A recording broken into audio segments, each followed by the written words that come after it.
So at this point, we were just told there were about 32 people displaced. What resources are you guys connecting them with right now? Well, the American Red Cross, when we meet with families after a fire like this, we focus on their immediate needs. Do they have a safe place to stay? Food, clothing, shelter, that sort of thing.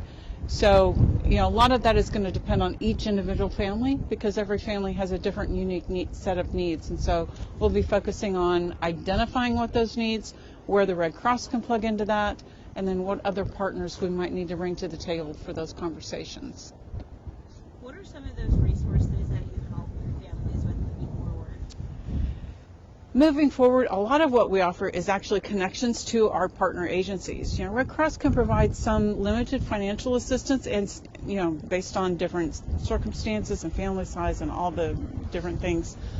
But we want to make sure that we're helping them through that process. So we have client caseworkers who will be following up with them, helping them understand what is the next step.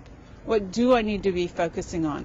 We have health services volunteers and caseworkers who can discuss if they lost any medications or any medical equipment and trying to help find those resources and see what we need to bring to the table for that. And then we also provide emotional and spiritual support. Again, this is a very overwhelming event considering how large it is and some of the tragic loss in this event. So everyone is going to need a little extra care and comfort.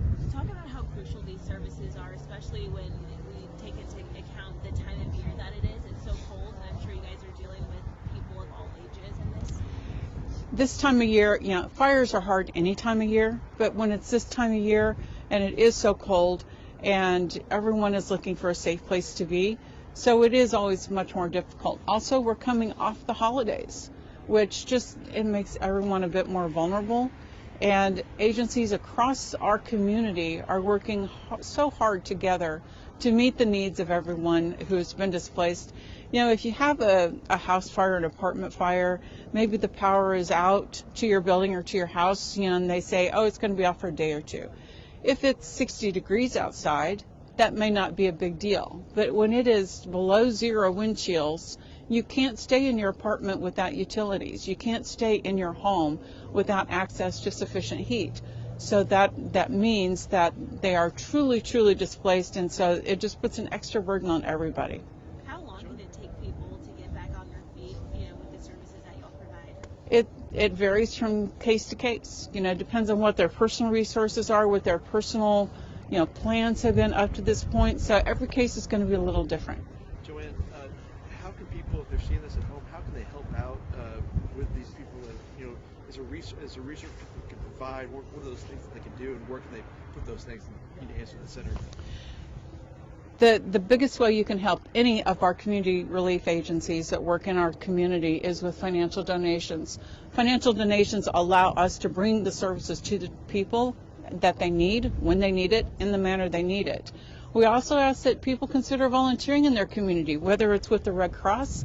The folks that are on scene with our team here and the ones that are, working behind the scenes, they're largely volunteers. So what better way to serve your community than by spending some time helping people in your own neighborhood and in your community? So financial donations, volunteering, those are two of the biggest ways that people can help those who have been affected. And then also I would encourage anyone who's watching, if you have family or friends who are more vulnerable to extreme temperatures, or if they live alone, or if they may not think about their smoke detectors or their own home fire escape plan, encourage them to review those things and help us, get the message out. I might have missed it from the beginning, but is it hotel rooms that are being provided for the victims? We're still working through exactly what is going to meet their needs the best. We are looking at potentially opening up a respite center or a shelter, just to give people a warm place to be, so we can have some of those conversations. But we need to have the conversations before we make a final determination. So we're still digging into that.